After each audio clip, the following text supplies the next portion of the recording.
அது எப்போது நம்முடைய மரணம் இருக்கும் என்று. ஒரு கற்பனையான கதை அது. பொதுவாக உலகத்துக்கு, சபைக்கு வெளியில உலக மக்கள் ஒரு மனுஷனை பிடிக்கிறதுக்கு யமன் வருவான்னு சொல்லுவாங்க இல்லையா? நம்முடைய நம்பிக்கை ஆண்டவர் தூதர்களை அனுப்பி நம்ம என்ன செய்வார், எடுத்துக்கொள்வார். அவர்கள் நம்பிக்கை ஒரு தூதன் வருவான், யம தூதன் வருவான். ஒரு நாள் அவன் வந்தானா, ஒரு பெரிய லிஸ்ட் எடுத்துக்கிட்டு. முதல் பேர் ஒரு ஆளை பார்க்க வந்திருக்கான். எப்பா நீ தான் முதல் ஆளு, கிளம்பு போலாம், உன் சாப்டர் க்ளோஸ், இன்னையோட உன்னுடைய ஆயுசு நாட்கள் முடிகிறது, நீ கிளம்புன்னு சொன்னானா. அவனுக்கு ஒரே பதஷ்டம், கவலை. இவ்வளவு குயிக்காவா கூப்பிடுறீங்க?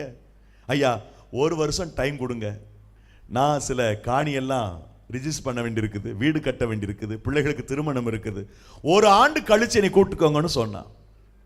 அவன் சொன்னா இல்லை இல்லை, குறிச்சது தான், உடனே கிளம்பு. மறுபடியும் ரிக்வஸ்ட் பண்ணா 6 மாசத்துக்கு டைம் கொடுங்க. முடியாது. 1 மாசம், முடியவே முடியாது. ஐயா சரிங்க, 1 வாரம் கழிச்சு நீ கூப்பிடுங்க. முடியாது. சரி, 1 நாள், முடியவே முடியாது, கிளம்பு, உன் டைம் முடிஞ்சு போச்சுட்டான். அவன் கடைசியா ரிக்வஸ்ட் பண்ணா, சரிங்க ஒரு காஃபி போட்டு சாப்பிட்டு போலாமா நீ கேட்டான். நீங்க என்னை பார்த்து கேட்குறீங்க, கேட்குற மாதிரி இருக்கு, என்ன கதை விடுறியா? இது கதை தான், இந்த கருத்தை நான் சொல்லணும் உங்களுக்கு. சரி காஃபி போடு, எனக்கு ஒரு காஃபி போடுன்ட்டான். யாரு? அந்த மேலேருந்து வந்த யம தூதன்.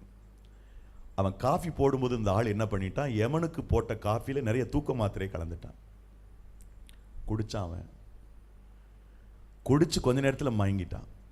அந்த பேப்பர் வச்சிருந்தா பாருங்க லிஸ்ட், அதில் அவன் தூங்கின உடனே மேலே இருக்கிற தான் பேரை அடிச்சுட்டு கடைசி எழுதிட்டான். ரொம்ப நேரம் கழிச்சு அந்த ஆள் எழுந்தான். அந்த உயிர் எடுக்க வந்த ஆள் எழும்புனான். எழும்புனவன் சொன்னான்,